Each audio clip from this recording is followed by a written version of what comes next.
lang yan ng konti. Na-reduce considerably nung panahon ni Presidente Duterte. Kasi nga, may political will siya. Itong presidente natin, masyadong mabait eh. Alam niya na nga ba yung, di ba, tinuko niya yung 15 eh.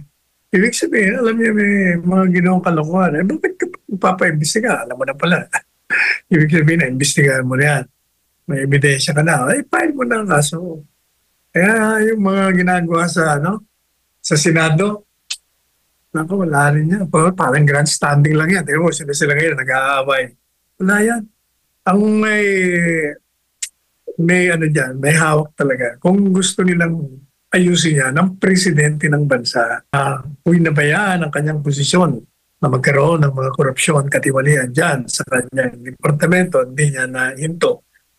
Following the same principle of command responsibility, di ikaw dapat nananagot. Presidente ka ng bansa. You have all the powers given to you by the Constitution. In fact, I do not think na hindi mo alam yan. Impossible na hindi mo alam. Kaya ikaw ang dapat managot dyan. Ikipag-away niya kay Mayor Baste. Actually, hindi naman siya inaman ni Mayor Baste. Sinabi lang ni Mayor Baste, siguro kung suntukan kaya kita. Hindi naman hamon yun eh. So, tapos ang ginawa niya, he took advantage of it. Aba, inaway niya na at tinanggap niya raw yung hamon. Gumawa siya ng boxing match, lahat ng publisidad, nilabas niya. Talagang gusto sumikat eh. Kaya tama yung pagyayabang niya. Sabi niya, sikat na ako, pwede akong maging senador. Presidente pa. Kaya tuloy alam mo isang column ngayon, nakalagay Tory for Senator.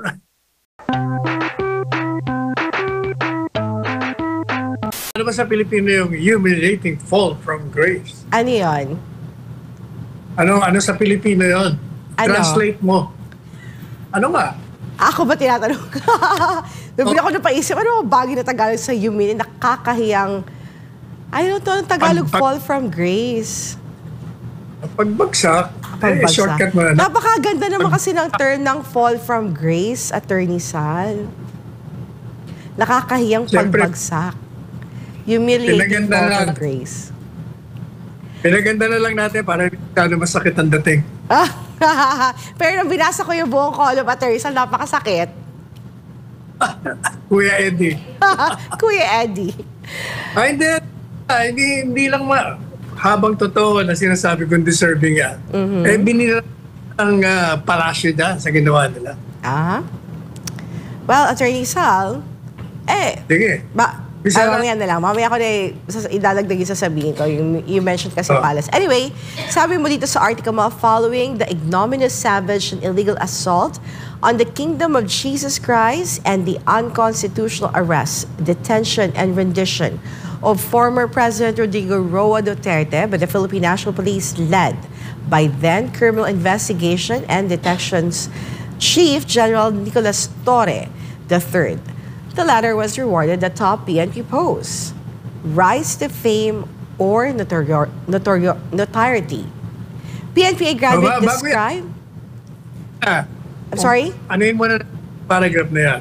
Okay. Itong si General Torre, kaya yan naging PNP chief dahil nga sa ginawa niyang hindi makatarungan, marahas na pagsira sa mga ari-arian, pagsalakay sa mga miyembro ng KOJC dahil lamang magsiserve ng warrant of arrest sa isang tao. At ang ginawa niya ring illegal na pag-aaresto, pagdidetini at pagpapatapon sa hig ni Presidente Duterte. Dahil dyan, kaya yan naging PNP chief. Reward niya yan, reward. Or notoriety. Notoriety. Ito'y ang nagsimula niya dahil sa ginawa niya ng pagsalakay sa KOJC. Doon siya sumikat eh. Sumikat sa kalokohan, sa kamalian. At saka yung ginawa niyang pag-aresto kay Presidente Duterte. Hindi lang yun. Biro-biro mo, pati yung dating isang miyembro ng kabinete, pinosasan niya. Yung isa pang abogado, parang kwinelyuhan niya. Tapos binastos niya yung nanay ng anak niya. Pati yung anak niya isang babae, hindi niya pinapasok. Pangalawang pangulo ng bansa yun. Pati isang senador, hindi niya pinapasok. Alam mo, pag yan ang gagawin mo, talagang you will rise to notoriety or to fame kung katagahanga ka niya. Kaya yan ang naging simula ng pagkakilala niya nationally. At siya nga ay ginawang PNP chief. Magandang record yun dahil PNPA graduate siya, hindi naman siya PMA. Usually, palaging PMA yan ang ginagawa. At ngayon lang sa unang pagkakataon sa kasaysayan ng pulis, isang graduate ng Philippine National Police Academy ang naging PNP chief at hindi from Philippine Military Academy. Hindi ba? Kaya hubris, yan ang tawag ni Presidente Duterte. Kumbaga sobrang kayabangan, pumasok sa ulo niya. Yun naman yung mga ginawa niya. Number one, yung pakikipag-away niya kay Mayor Baste. Actually, hindi naman siya inaman ni Mayor Baste. Sinabi lang ni Mayor Baste, siguro kung suntukan kaya kita. Hindi naman hamon yun So, tapos ang ginawa niya, he took advantage of it. Aba, inaway niya na at tinanggap niya raw yung hamon. Gumawa siya ng boxing match, lahat ng publisidad, nilabas niya. Talagang gusto sumikat Kaya tama yung pagyayabang niya. Sabi niya, sikat na ako, pwede akong maging senator, presidente pa. Kaya tuloy alam mo isang column ngayon, nakalagay Tory for senator. Yung isang columnista dyan sa... yan ang headline niya, Tory for senator. Tos Mariosep. Talagang mawala ng pag-asang bansang ito. Anyway, as siyempre, nasa state of euphoria siya. Liga-liga. Kung chip ka ng PNP, hindi ka naman PMA yan. Isang record na maganda yon. Kaya lang, sa sobrang pagpasok ng kapangyarihan sa ulo niya, pati yung mga amo niya. Kasi yung kahit na PNP chief ka, sa ilalim ng batas, meron ka pa rin boss, maliban sa presidente. Ang boss mo yung Secretary of DILG.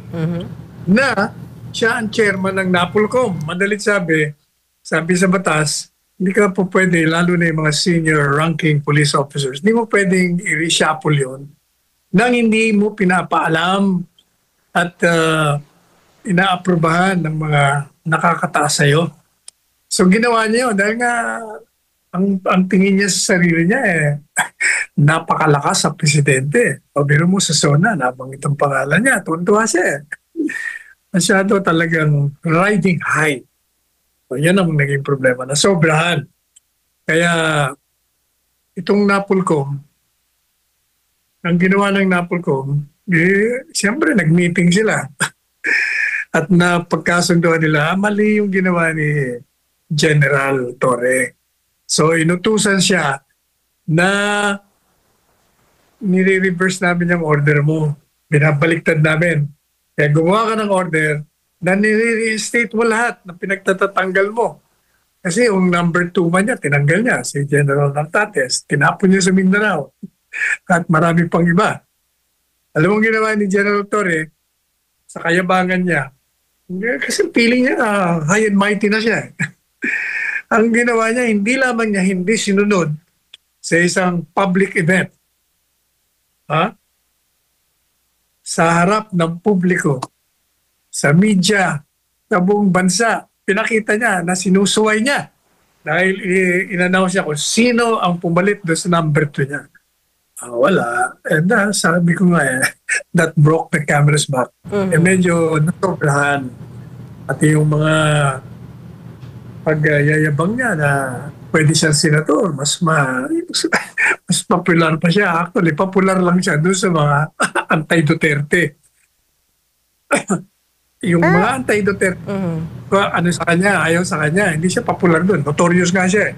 Pero yung mga kakampi sa administrasyon, naku siyempre, popular na popular siya.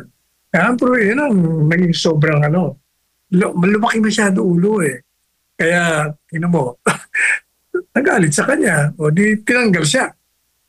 O kaya, kung ano yung taas niya noon, ganun din ang taas ng pinanggalingan ng bagsak niya. Malaking kahihiyan, of Oo course, sa nga. kanya sarili. Pero Alam mo, sabi ko nga nung wala ka unang-una, sa isang statement na ginawa ko, sinabi ko na karapat-dapat lang natanggalin siya. In the first place, dapat hindi siya in-appoint. Sabagay kung titingnan mo yung record niya, yung ginawa niyang marahas sa pagsalakay, kumbaga overkill. May namatay pa, di ba? May namatay pa sa KOJC. Sinira mo yung mga ari-arian. Nilabag mo pa, nilapastangan mo pa yung kabanalan ng isang lugar. That is a religious place. Hindi lamang yan, nag nag-mobilize ka ng mahigit sa 3,000 tao. Ginulo mo yung buong Davao Ha? Kaya matindi yung mga ginawa niya. Maliban pa dun sa ginawa niya sa Villamor Air Base. Habang sinasabi ko na karapat-dapat lang na siya tanggalin dahil nga sa kanyang nakaraan. Ang balita pa nga natin, di ba, tinanggal din siya bilang isang police director dyan sa Northern Police District. Meron din siyang misconduct noon. Dahil dyan, dapat nga hindi siya in-appoint. Kung titingnan mo, hindi siya qualified in terms of performance, discipline, and following the law. Pero in-appoint siya. Kung ganun pa man, sabi natin, kahit na hindi siya karapat-dapat na nakaupo, naupo na siya. Pero yun namang pagtanggal sa kanya, mukha namang overkill din dahil hiniya siya. Hiniya, binastos, walang kaabog-abog, siniraan mo yung tao sa pamamagitan ng pagtanggal sa kanya. Effective immediately pa. Samantalang ang balita natin, pinangakuha siyang hindi siya tatanggalin. So, madalit sabi, yung ginawa ng palasyo ng pagtanggal sa kanya, mali. Hindi naman niya deserving yon. Dapat binigyan na lang nila ng graceful exit. Sana pinaresign nila. O gaya ng ginawa nila kay Bunuan, pinaresign. Nag-resign. O hindi ba? Hindi masyadong masakit. Pagkatapos, dadagdagan pa nila ng adding insult to injury. Pero tinanggal ka na nga, hiniya ka na. Tapos sabihin na, may tiwala ako sa iyo, Sus Mariosep. Kaya nga tinanggal mo dahil wala ka ng pagtitiwala. Tapos sabihin mo, may tiwala ka. Tapos nag-aalo ka pa ng isang posisyon. Ayan sobrang insulto na yan. Sabi ko nga, only a fool cannot see through the deception. Napaka-tanga naman ng isang tao na hindi mo makikita yung balat kayong ginawa. At saka napaka-stupido mo naman kung tatanggapin mo yung alok sa'yo. Binastos ka na nga, nababoy ka na nga.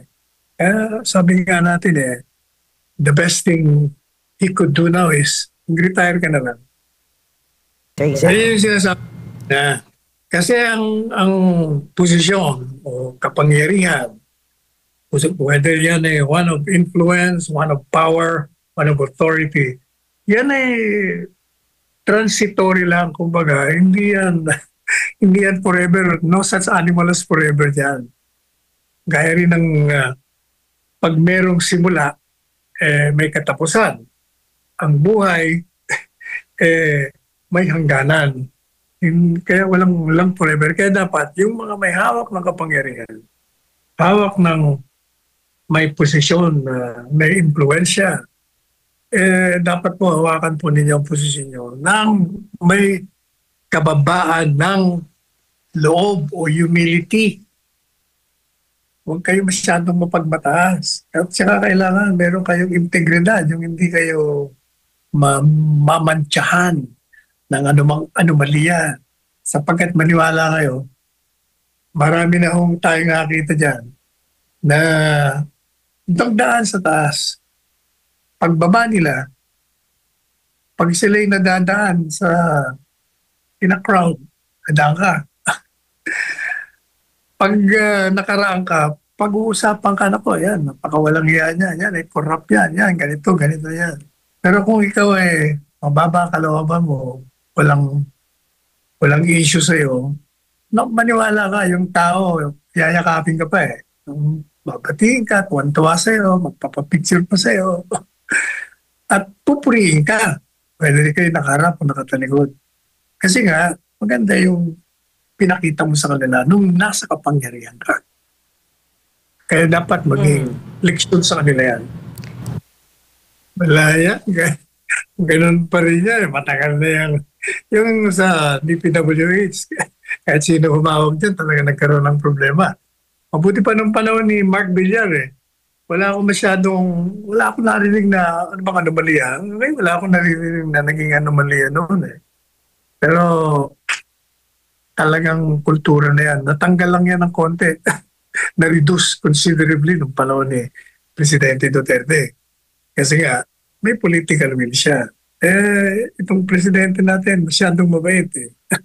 Alam niya na nga ba yung, di ba, tinuko niya yung 15 eh. Ibig sabihin, alam niya may mga ginawang kalokohan. Bakit ka magpapaimbestiga? Alam mo na pala.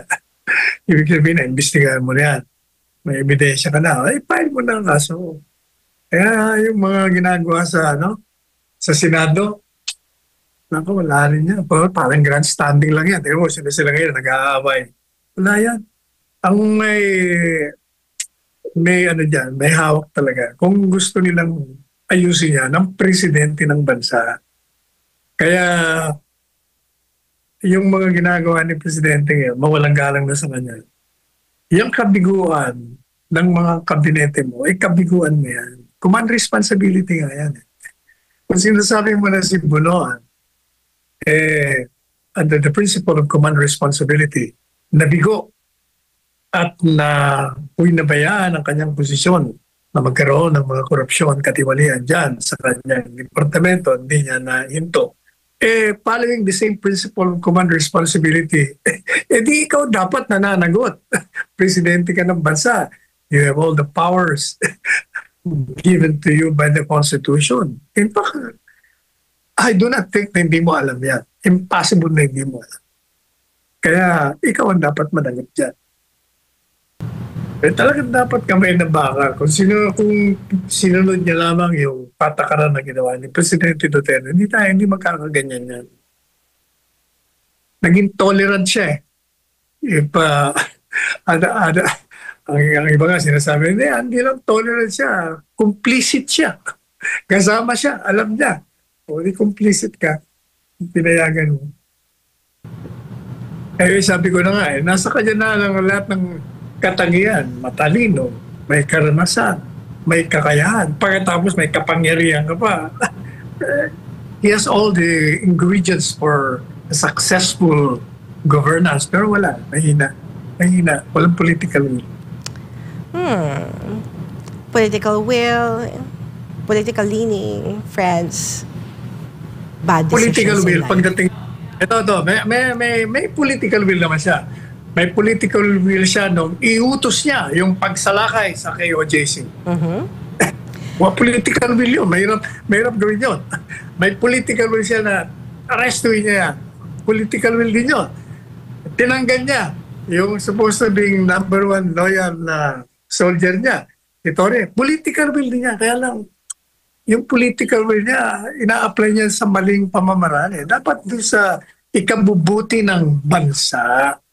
Yung ang makikinabang, yung taong bayan, hindi yung siya lang at yung mga kaalyado niya o yung kanyang administrasyon. Attorney Sal, ngayon naman tunghayin natin yung mga messages sa ating mga kabayan. Sabi ni Celestina Suyat, gumaganda na sana ang ating bansa kung ang kaban ng bayan ay nagamit sa tama. Ngunit, ang mga kawatan ang nakinabang lang. Totoo naman yan. Ang problema, hindi may suplong. Tinan mo yan nangyayari yan sa Senado. Gagaling ng mga senador natin, may investigasyon. Yung isa, panay expose niya lang kung ano-ano anomalya. Pero, kinakalimutan niya na siya mismo, yung nag-i-expose ng corruption. May form of corruption yung ginawa niya nung dati siyang senador. nung siya'y naghahain ng batas na lumika ng malahiganting, napakagandang opisina na nagkakahalaga na umabot na sa 32 bilyones na pesos. Ha? Yan ang problema. Ang daming balat kayo. Tapos, nag-aaway-aaway pa sila. Dahil yung isa, nagre-reklamo, sabi niya, bakit ba panay-expose nito? Meron na nga akong committee rito. Ako na nga ang chairman ng committee ito. Panay papapel pa nito. Tapos ito pang ibang senador. Gusto pa lumika ng komisyon. Ano ba itong ginagawa? Ito na nga yung investigation. Kaya nakakatawa talaga itong mga tao. Ewan ko kung totoo. Kasi may nakausap tayo na pwedeng credible yung source. Yung conflict nila dyan sa reshuffle, yung away nila ni SEC, ang DILG, NAPOLCOM. Yan nakarating daw kay Presidente at nagkausap sila. At nangako daw ang Presidente na hindi ko tatanggal, bala. Kaya sinabi niya, yan ang kinikwento sa akin. But 2 days after, tinanggal siya. Kaya wala. Paano siya mag-resign kung pinakakuha ka na mananatili ka sa pwesto? Gaya nga na sinabi ko sa artikulo ko, kahit na nga may nagkaroon ng problema, dahil nga naging lawyer sa'yo yan, dapat binigyan mo naman ng konting respeto.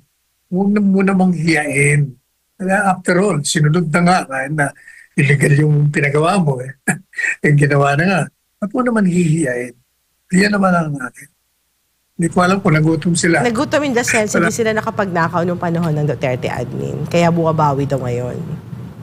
Tingnan natin kung during the 6-year term of the former president, kung merong mga sumabog na anomalya sa DPWH at kung ito'y naidemanda, anong naging kaso, anong naging status ng mga kaso nila.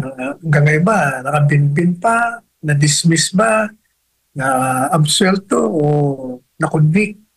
Wala akong kasing balita nun eh. Ikaw ba may balita na may sumabog na anomalya, flood projects, na wala, ghost? Pagkatapos Noong time ni PRD, wala. Ang sumasawag yung build na project na pinag-uusapan sa buong Pilipinas at buong mundo. At saka nakita naman nila yung ginawang build talagang maayos. wala akong nababalitaan na bumagsak na ginawa ng DPWH sa ilalim ni Secretary, now Senator Mark Villar. Alam mo, otherwise, kung meron man, yan inilalabas na nila ngayon. Wala akong narinig eh.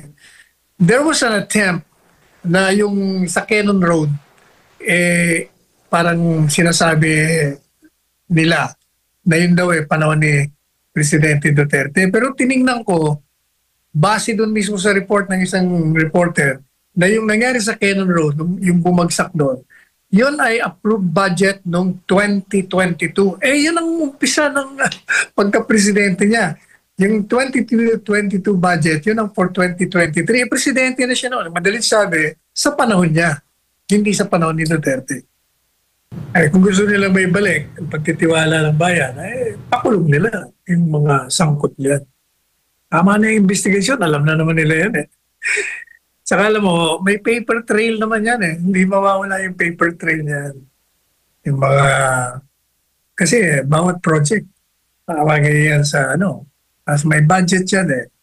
Madalit sabi, may mga papeles yan. Malalaman mo kung sino ang nag-endorse yan, kaninong distrito yan, sino yung mga kontraktor, kung nangyari ba yan, nagawa ba o hindi, o naging ghost ba yan. Alam na yan, madali na lahat yan eh. Pero kung puro tayo investigasyon, alam na natin kung sino mga culprits. Walang mangyayari. Paulit-ulit lang. Mm-hmm. Sabi ni Amelita Villanueva, kahit anong klaseng relihiyon ay dapat respetuhin. Pero ang ginawa ni Torres sa KOJC at kay FPRD ay isang paglapastangan. Kaya ang Diyos na ang nagpasya kung ano ang dapat sa kay Torre. Kung ano ang taas na kinatayuan o kinatayuan niya ay siya ring taas ng kanyang pagbagsak. Kumbaga, karma. Karma at its karma. best. Sabi naman ni Joramil Galison, tama, sabi niya wag siya kawaan, hindi naman talaga siya kaawaan dahil may sarili siyang batas. Kaya ayaw niya sumunod sa utos ng DILG. May patunay ako na may sarili siyang batas dahil galing sa kanyang bibig, pwede daw niya huli ng tao kahit walang warrant. Noted yan mula sa bibig niya. Meron akong komentaryo dyan kasi napanood ko yung kanyang video eh. Sabi niya na, huwag maawa, kay maawa sa akin, okay ako. Ang dapat niyong kaawaan, yung mga naging biktima sa baha. Di ba? Yan ang sinabi niya eh. Alam mo, sabi ko sa sarili ko, tinumutulokon to. Ba't ngayon ka lang nag-isasalita? Ikaw ba, nung panahon, nung mga nabaha, mga tao, maraming biktima, nalunod, nasiraan, nagsalita ka ba? Laban dyan sa sinasabi mo ngayon? Hindi. Nga. Balak kay Balat kayo. Anong kanta mo for Balat kayo, Attorney Sal? Balat kayo pala ang buhay sa mundo. Naks naman. Sabi ni Sanuan ako, don't love your friends with utmost love, maybe they become your enemies, and don't hate your enemies too much, maybe they become your friends. Sabi ni Hadid. Sabi niya, Magandang ano dyan, magandang rule of thumb.